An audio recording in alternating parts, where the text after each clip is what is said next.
Hi friends, అందరికీ నమస్కారం. అంజలి కథలకి స్వాగతం. విషకన్య జానపద నవల 49వ భాగం విందాం. ఓరి వీడి తస్సాగొయ్యా, బతికి ఉండగానే ఇంత బరువుగా ఉన్నాడేంట్రా? కాళ్ళ దగ్గర పట్టుకొని నువ్వేమంత ఎక్కువ బరువు మోస్తున్నావురా? తల దగ్గర చూడాలి వీడి బరువు. మీ ముఖం నడుం దగ్గర ఎక్కువ బరువు. మీ ఇద్దరికంటే ఎక్కువ కష్టం నాది. ఈ సంగతి గురువుగారికి చెప్పదలుచుకున్నాను. అయితే మేం కష్టపడటం లేదంటున్నావురా దౌర్భాగ్యుడా అని నందయ్యలిద్దరూ గోవిందయ్యని అడిగారు. నేను లేకపోతే మీరిద్దరూ మోసుకెళ్ళండి, ఇంత బరువు చూస్తాను. నువ్వేదో గనుడిలాగా మహా పెద్ద కబుర్లు చెబుతున్నావు గాని మేం లేకుండా నువ్వొక్కడవు ఈ అయ్యగారిని మోసుకెళ్ళి చూస్తాము అని ఆ మూర్ఖులు ముగ్గురు తమలో తాము తగువులాడుతూ ఆ బరువునెత్తుకొని చాలా దూరం వచ్చారు. అప్పుడు వారిలో ఒకడైన నందయ్యకి దప్పిక అవటం వలన, ఒరేయ్, నా పీక ఎండిపోతోంది, దాహం వలన చచ్చిపోయేలా ఉన్నాను, నేను వదిలేస్తున్నాను, కొంచెంసేపు మీ ఇద్దరు మోసుకొని నడవండి అన్నాడు. అబ్బబ్బే, లాభం లేదు, మా ఇద్దరి వల్ల కాదు, నువ్వు కూడా రావాలి అన్నాడు గోవిందయ్య. నేను లేకపోతే మీ వల్ల కాదన్నమాట అని నందయ్య మళ్ళీ అన్నాడు. మూర్ఖుడిలాగా మనలో మనకి తగువులేమిట్రా, నాకు దాహం అవుతుంది అని గోవిందయ్య, నాకంతకంటే మరీ ఎక్కువగా ఉంది దాహం అని ఆనందయ్య. ఓహోహో, నేను దాహం వల్ల ఇప్పుడే మూర్చపోయేలా ఉన్నాను, ఏం చేయాలి అని నందయ్య.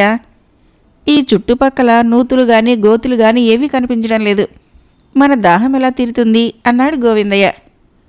ఓస్, దాని కింద బ్రహ్మాండం దేనికిరా, ముగ్గురుము కలిసి 3 క్షణాల్లో ఒక నుయ్యిని తవ్వి పారేద్దాము అని ఆనందయ్య అనగా, నీ ముఖం 3 క్షణాల్లో నుయ్యి తవ్వటం అవుతుందా అని గోవిందయ్య నవ్వాడు. 3 క్షణాలు కాకపోతే 6 క్షణాలు, 6 క్షణాల్లో అసలు కాదు, 6 కాకపోతే 60 క్షణాలు. లాభం లేదు, 60 క్షణాల్లో నుయ్యి తవ్వలేం.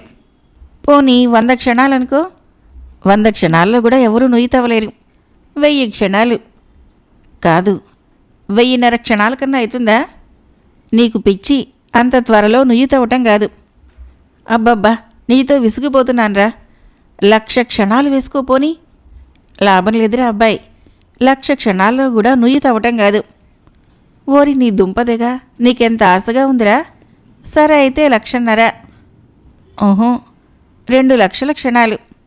అబ్బే చాలదు, 3, 3.5, 4, 4.5, లక్ష క్షణాలు అని ఆనందయ్య గోవిందయ్యలు లెక్క కట్టడంలో తికమకలు పడుతుంటే, సరి అన్ని క్షణాలు అయ్యేటప్పటికీ దాహంతో నా ప్రాణాలు ఎగిరిపోతాయి. నేను చచ్చిపోయాక ఈ ఆసామిని మొయ్యలేక మీరు కూడా చచ్చిపోతారు అని నందయ్య అనటం పూర్తిగానే, అమ్మో చచ్చాను అంటూ క్రింద పడ్డాడు ఆనందయ్య. ముగ్గురూ కలిసి మోస్తున్న ఆ బరువు ఒకవైపు వాలిపోవటం వలన మిగిలిన ఇద్దరు ఆనందయ్య దగ్గరికి పరిగెత్తుకు వచ్చారు. ఏమిట్రా, ఏమైంది అంటూ మిగిలిన ఇద్దరు ఆనందయ్య దగ్గరకు పరిగెత్తుకొని వచ్చారు. ఏమిట్రా, ఏమైందిరా, చెప్పు, త్వరగా చెప్పు. ఇంకేముంది, కరిచేశాడు, కాటేశాడు, మంట బగబగ మండిపోతోంది, బుగ్గ ఆవిరొస్తుంది, నేను బ్రతకను, బాధ. ఏమిటేమిటి, ఎక్కడ, ఎవరు కరిచారు? వీడేరా బాబు, వీడే మన భుజాలకు ఎక్కినోడు, నిద్రపోతున్నవాడు, గురువుగారు తీసుకురమ్మన్నవాడు, వాడే కరిచాడు బాబోయ్, కరిచాడు అంటూ ఆనందయ్య కరవబడ్డ చోటు పట్టుకొని బాధపడలేక పెద్దగా ఏడుస్తుంటే, భుజం మీద కరిచాడా ఏమిట్రా అని గోవిందయ్య. భుజం మీదే కరిచాడు, ఇంత బాధ జన్మలో ఎరుగను. నిద్రవుతున్నవాడు ఎలా కరిచాడబ్బా? అదంతా దొంగ నిద్ర కాబోలురా, మనకు తెలిసింది కాదు, నిద్దట్లోనే ఉన్నాడని మోసుకుపోతుంటే ఎంత పని చేశాడు. గురువుగారితో ఈ సంగతి చెప్పి వీడి అంతు కనుక్కుంటాం. వీణ్ణి మారణహోమం చేయకుండా వదులుతామా? మన వాణ్ణి ఎందుకు కరిచాడో అడుగుదాం రారా. గురువుల ఆజ్ఞ ప్రకారము మనం వీడిని లక్షణంగా భుజాలపైకి ఎక్కించుకొని తీసుకుపోతుంటే ఇంత దౌర్జన్యం చేస్తాడా? అడుగుదాం రారా అని మిత్రుడు బాధపడి మూలుగుతూ ఉంటే గోవిందయ్య అతని చెయ్యి పట్టుకొని లాగాడు. ఓయబ్బో, కదిలితే బాధ మరీ ఎక్కువైతుంది, నేను రాలేను. అదుగో మొద్దులాగా ముసుగు బిగదన్ని నిద్రోతూ ఎలా ఉన్నాడో చూడు, దొంగ నిద్ర వాడును. మీ ఇద్దరు వెళ్ళి అడగండి, గట్టిగా అడగండి. ఇష్, అబ్బా, గట్టిగా మాట్లాడకరా, వాడు వింటాడు అని గోవిందయ్య ఈసారి నందయ్య చెయ్యి పట్టి లాగుతూ, రా మనమిద్దరం పోయి అడుగుదాము అన్నాడు. నేను రానబ్బా, వాడు అసలే చెడ్డవాళ్లా ఉన్నాడు. నన్ను కరిస్తే నేనేం చేసేది? మన వాణ్ణి కరిచాడు కదా ఈ దుర్మార్గుడు, మనం కలగజేసుకోవద్దు. ఇప్పుడు వాణ్ణి కరిచాడు, ఆనక నిన్ను కరిస్తే? అవును, నన్ను కరిస్తే? అందుకే నేను రానంటున్నాను ఆ దుర్మార్గుడి దగ్గరికి. నిజంగా రాకపోతే నేను ఊరుకోనరా, జుట్టు పట్టుకొని లాక్కుపోతాను. నిజంగా అంత పని చేస్తావుట్రా గోవిందయ్య? ఆహా, అన్నంత పని చేసి తీరుతాను. అయితే వస్తా పదరా. ముందర నా బాధ సంగతి చూడండిరా బాబు, చచ్చిపోతానో ఏమో. మరేం భయం లేదు, మనం గురువుగారి దగ్గరికి వెళ్ళామంటే ఆయన ఒక బ్రహ్మాండమైన మంత్రం వేస్తారు. నీ బాధ ఎక్కడిదక్కడ టపీమని కట్టడిపోతుంది అని గోవిందయ్య నందయ్యతో కలిసి ఆ చెరువులోనే దించబడిన స్వరూపం దగ్గరికి వెళ్ళి అపాదమస్తకము కప్పబడి తాళచేత బలంగా బంధించబడి ఉన్న ఆకారాన్ని పరిశీలనగా చూస్తూ, కదలటం లేదు, మెదలటం లేదు, నిద్రలో ఉండి మనవాణ్ణి ఎలా కరిచాడు చెప్పమా అని ఆశ్చర్యపోయాడు. నిద్దట్లో కరిచే ఉద్దండుడన్నమాట. లేపడుగు, ఎందుకు కరిచాడు? నన్ను కూడా కరవుడు కదా, నిద్దట్లో కరుస్తాడు కానీ మెలకువలో కరవలేడుగా, అందుకే లేపేద్దాం. మనం గట్టిగా కట్టిపడేశాంగా, కదలలేడు. అవును, అయితే లేపుదాం పదా అని ఆ ఇద్దరు ఇంకా దగ్గరికి వెళ్ళి, ఏ అని ఒకరు, నిన్నేనయ్యా అని ఇంకొకరు, ముద్దులాగా పలకవేం, చచ్చినవాడిలాగా కదలవేం, దొంగ నిద్ర పోయామంటే మా గురువుగారితో చెప్పి నిన్ను మారణహోమం చేయించేస్తాం. అసలు మా గురువుగారు నిన్నెందుకు తీసుకురమ్మన్నారో ఏమో. ఏకనాథ్ తడాక నీకింకా తెలీదా? ఓయయ్యోయ్, నిన్నే, నీ పేరేమిటో? సాగర్. జ్ఞాపకం ఉంది. సాగరయ్యా, ఎన్ని పిలిచినా పలకవేమయ్యా, నిన్నే. ఒక్క గిల్లు గిలరా, అప్పుడు వాడబ్బ కూడా లేస్తాడు. అవును, అంతే పని. ముసుగు తొలగించి మరీ గిల్లు, రక్తం వచ్చేలా గిల్లు, కండ ఊడేలా గిల్లు, లేకుంటే అంత ముద్దు నిద్రేమిటి, బంధించి ఉన్నాంగా, వీడు మనల్ని ఏం చేయలేడు. నోటి దగ్గర ముట్టుకోవద్దు, కరుస్తాడు, కాళ్ళ దగ్గర గిల్లు అని నందయ్య హెచ్చరించాడు. రా, ఇద్దరం కలిసి గిల్లామంటే దబ్బున లేస్తాడు అని ఒకరినొకరు హెచ్చరించుకొని మెల్లగా కప్పబడి ఉన్న ఆ స్వరూపం దగ్గరగా వెళ్ళి దానిని గిల్లటానికి ఇద్దరూ ఒకేసారి చెయ్యి వేసేటప్పటికీ ఆ తాటి ముద్దును ఆశ్రయించుకొని ఎంతో కాలంగా ఉన్న ఒక తాటి జెర్రి ఇద్దరి చేతుల మీద చెరో కాటు వేసేటప్పటికీ వాళ్ళు బాబోయ్ కరిచాడు, అమ్మోయ్ కరిచాడు అని ఒకేసారి కెవ్వును అరిచి యువతలకి గెంతారు. అదే సమయంలో ఆ తాటి ముద్దులో నుంచి యువతలకు వచ్చిన 2 జానల పొడవు గల జెర్రి ఒకటి బిలబిలా పాకి పక్కనే ఉన్న ఏదో కన్నంలోకి దూరిపోయింది. వాళ్ళు కుయ్యో మొర్రో అని ఏడుస్తూ మొదటి మిత్రుడు ఆనందయ్య దగ్గరికి వచ్చారు. మొత్తం ముగ్గురూ కలిసి ఏక గొంతుకతో ఏడుస్తూ ఉంటే వాళ్ల ఏడుపులతో అరణ్యమంతా ప్రతిధ్వనించింది. ఆ రోదన ధ్వనులకి ఆ అడవి ప్రాంతంలోని పశువుల కాపరులందరూ పరిగెత్తుకుంటూ వచ్చి ముగ్గురు సన్యాసులు వరుసగా కూర్చొని ఏడుస్తూ ఉండటాన్ని, వారికి చేరువలో ముసుగుతో ఉండి బంధించబడిన ఒక వింత స్వరూపాన్ని చూసి తెల్లబోయారు. మీరెవరో సన్యాసులా ఉన్నారు, ఈ అడవిలో ఎందుకిలా ఏడుస్తూ కూర్చున్నారు అని ఆ పశువుల కాపర్లలో ఒకడడగ్గా, మేము నిజంగానే సన్నాసులమే బాబు, మా తలవ్రాత బాగుండకపోబట్టి ఇంత జరిగింది అని ముగ్గురిలో ఒకడు ఏడుస్తూనే బదులు చెప్పాడు. ఏమైందయ్యా, మీకేమైంది, త్వరగా చెప్పండి. ఈ దగ్గరలోనే మా గ్రామం ఉంది, మీకు అవసరమైన సాయం చేస్తాం.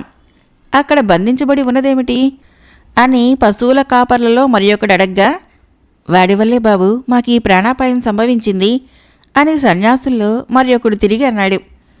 ఆ బంధించబడి ఉన్నవాడు మనిషా? మనుషుల్లోనూ మామూలు మనిషి కాదు. వాడొక తాటి జెర్రిని పెట్టుకున్నాడు, దాని చేత మా ముగ్గురిని కరిపించాడు. మా గురువు ఏకనాథుడితో చెప్పి వాడిని మారణహోమం చేయించకుండా ఉంటామా? అంతవరకు మాకీ బాధ ఎలాగో ఏందారో అని నందయ్య మరీ ఎక్కువగా ఏడుస్తుంటే అక్కడ మోగిన పశువుల కాపరుల గుంపులో నుంచి ఒక వ్యక్తి ముందుకు తోసుకొని వచ్చి, ఒరేరే, వీళ్ళు దొంగ సన్యాసులరా, నాకు తెలుసు అన్నాడు. వీళ్ళు నీకెలా తెలుసురా పాండురంగయ్య అని అక్కడ వాళ్ళందరూ ఆశ్చర్యంగా అడిగారు. ఈ మాయల మారి దుర్మార్గుడు ఏకనాథుడు వీళ్ళ గురువేగా. నన్ను, మా భార్య వకులని వీళ్ళే కట్టగట్టి తీసుకుని పోయారు బలియటానికి. ఎవరో బాపనయ్య పుణ్యమా అంటూ మా ప్రాణాలు దక్కాయి గాని లేకుంటే ఏముంది అని వాళ్ళకి పూర్వ పరిచితుడు భార్య సహితంగా వీళ్ల వల్ల ఒకప్పుడు హింసలు పొందినవాడు. విష్ణుశర్మ వలన రక్షింపబడినవాడు అయిన పాండురంగయ్య చెబుతూ ఉండగా, అవునవును, అదంతా నిజమే. కాయసిద్ధి లేహ్యం కోసము బలి ఇవ్వటానికి ఇతడి భార్యని మేము పూర్వం ఎప్పుడో ఒక్కసారే కట్టగట్టి తీసుకుపోయిన మాట నిజము. నాకు గుర్తుంది. అబద్ధం ఎందుకు ఆడాలి అని గోవిందయ్య చెప్పటమే తడవుగా, ఇంకా చూస్తారేంరా, దొంగ ముండా కొడుకుల్ని చావు మోదండి, బుర్రలు బద్దలు కొట్టండి ఊ అంటూ అందరూ చేతుల్లో ఉన్న దుడ్డు కర్రలు నెత్తారు. సుమారొక 50 మంది పశువుల కాపర్లు తలుచుకుంటే ఏం చేయలేరు. బాబాబు, మమ్మల్ని కొట్టి చంపకండి, జెర్రి కరిచినందుకు అసలే మేము ఏడుస్తున్నాం అని ముగ్గురూ కలిసి మరింత గట్టిగా ఏడుస్తూ పశువుల కాపుర్ల పాదాల మీద పడి మొక్కుకోవడం మొదలుపెట్టారు. పోనీలెండర్రా తెలివి తక్కువ సన్నాసులు, ఈ దఫా కూరుకోండి, మళ్ళీ ఎప్పుడైనా మన అడవిలోకి వస్తే హతమారుద్దాము అని తమలో ఒకడైన పాండురంగుడు నచ్చచెప్పడం వలన మిగిలిన వాళ్ళు ఎత్తిన కర్రలు దించారు. చచ్చు సన్నాసులారా, పొండ్రా పొండి, మా పాండురంగయ్య మూలంగా బతికిపోయారు అని ఒక పశువుల కాపరి అనగా, అదేదో ముద్దును కట్టిపడేశారు, దాన్ని కూడా పట్టుకుపోండి, మళ్ళీ ఎప్పుడన్నా మా అడవిలో కనిపించారో మారణ హోమం అయిపోతారు, ఇంకా పోరేం అని మరి ఒక పశువుల కాపరి చేతిలోని కర్రెత్తి ఆదలించేసప్పటికీ ముగ్గురు మూర్ఖులు కళ్ళనీళ్లు తుడుచుకుంటూ, పోతాం బాబు, పోతున్నాం అని బంధింపబడి ఉన్న ఆ తాటి ముద్దునింకా మనిషిగానే భావిస్తూ దానిని యథాప్రకారము ముగ్గురు సాయం పట్టి అదే పరుగు తిరిగి వెనక్కు తిరిగి చూడకుండా అదే పరుగు. వాళ్ళ పరుగులు చూసి అక్కడ మూగిన పశువుల కాపర్లందరూ విరగబడి నవ్వసాగారు. భోగపురాధీశ్వరుడైన శంభునాథుడు ఒకనాడు నిండు దర్బారులో రాజకార్య నిమగ్నుడై ఉండగా కొందరు రక్షక భటులు విదేశీయుణ్ణి బంధించి తెచ్చి, మహాప్రభు, ఇతనెవరో నిన్నటి అర్ధరాత్రి సమయంలో మన కారాగార ప్రాంతంలో పరిశోధిస్తూ లోనికి ప్రవేశించడానికి ప్రయత్నం చేస్తూ మన గూఢాచారులకు పట్టుబడ్డాడు. మేమెన్ని ప్రశ్నలు అడిగినా ఇతను బదులు చెప్పడం లేదు. తానెవరికీ అపకారం తలపెట్టరాలేదని వదిలిపెట్టమని బ్రతిమలాడుకుంటూ బిత్తర చూపులతో కంగారు పడుతున్నాడు. వేషభాషల్ని బట్టి పురుషుడిగా కనిపిస్తున్నప్పటికీ కంఠస్వరము తీరు బట్టి స్త్రీయోమోనని అనుమానించటం వలన తమ దగ్గర హాజరు పెట్టాము.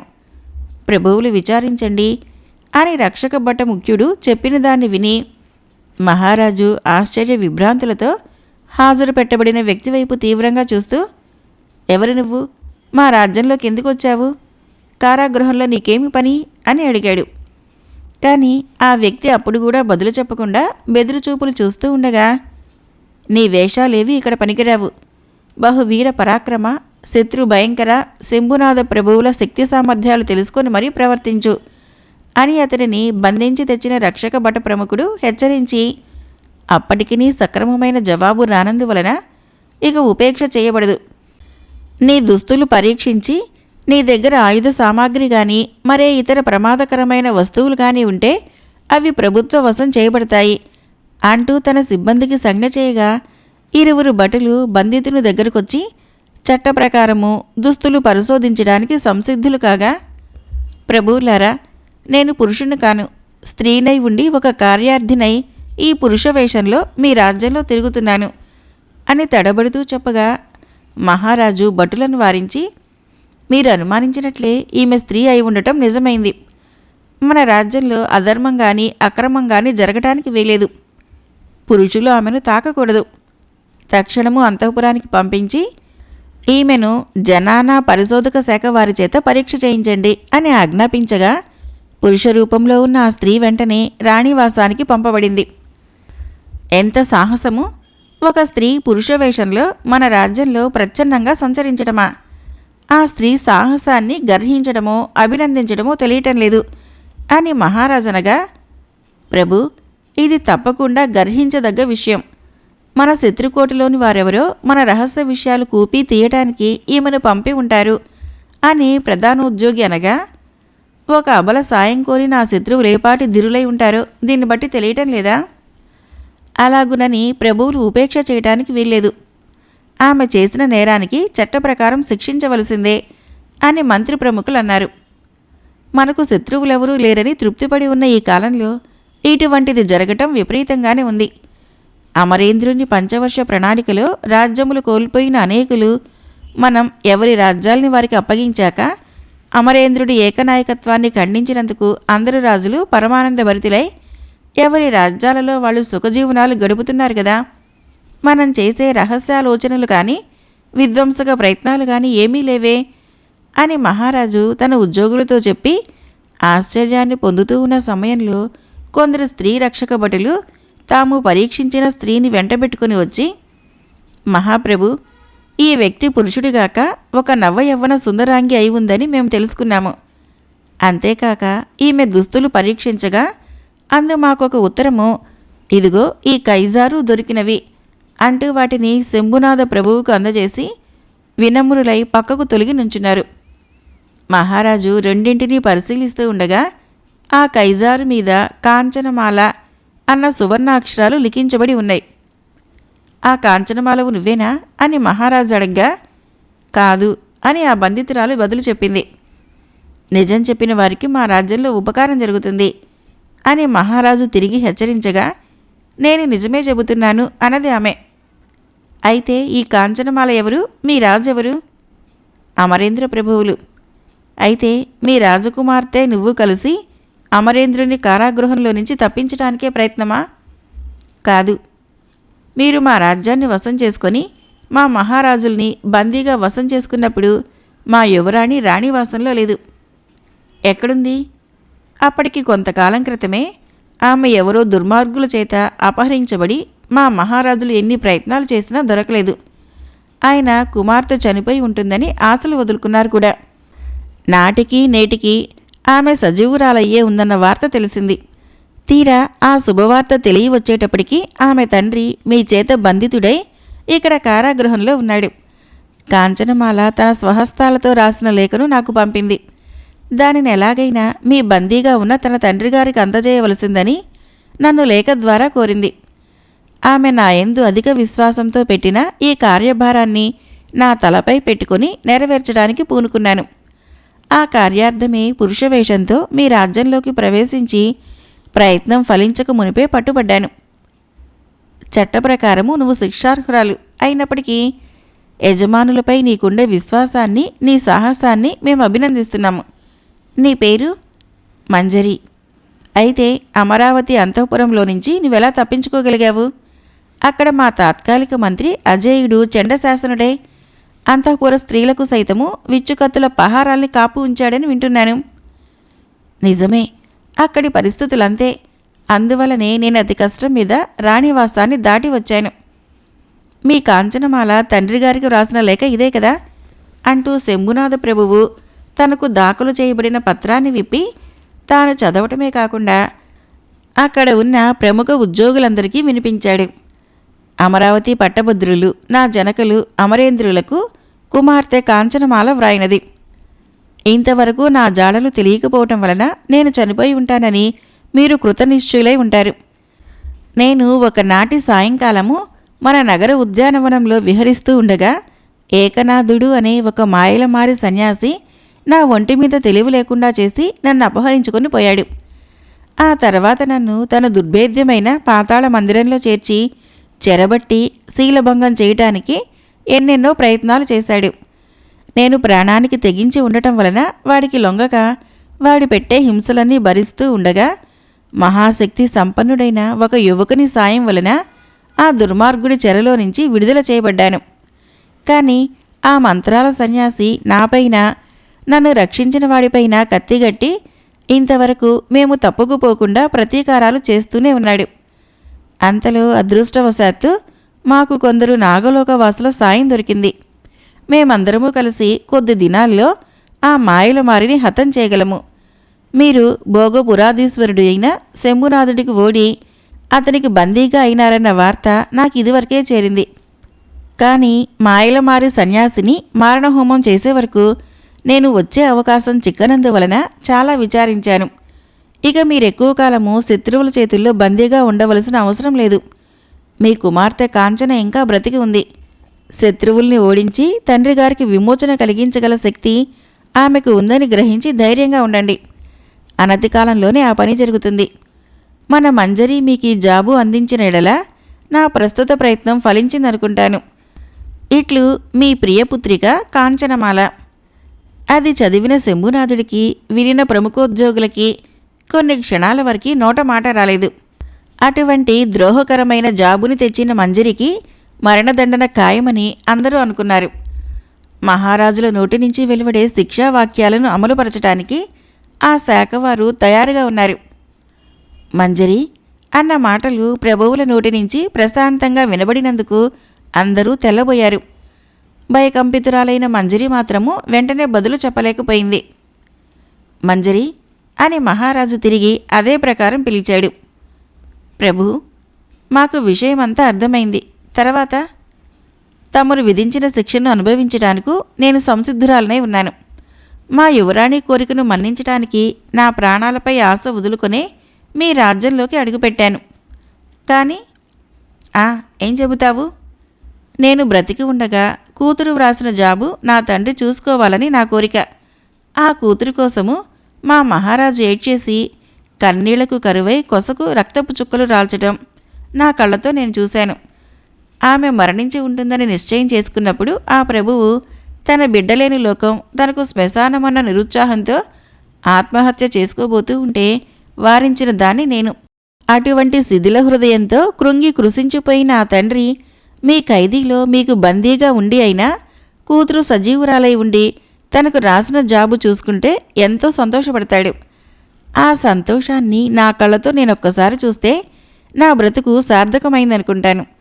ఇంతకాలము వారి అన్నంతో పెరిగిన ఈ శరీరము వారి సంతోషం కోసమే వినియోగింపబడిందన్న తృప్తితో మీరు విధించబోయే శిక్షను మహాప్రసాదంగా స్వీకరిస్తాను. మీ ఉదార గుణాన్ని జన్మజన్మలకు మర్చిపోకుండా ఉంటాను అని ఆమె ఇంకా ఏమో చెప్పబోతూ ఉండగా శంభునాథ ప్రభువు తన పరివారాన్ని తిలకించి, అమరేంద్రుడు బంధించబడి ఉన్న కారాగృహానికి ఈమెను తీసుకుపోండి. కాంచనమాల రాసిన ఈ ఉత్తరాన్ని ఈమె చేతులతోనే ఆయనకిప్పించండి.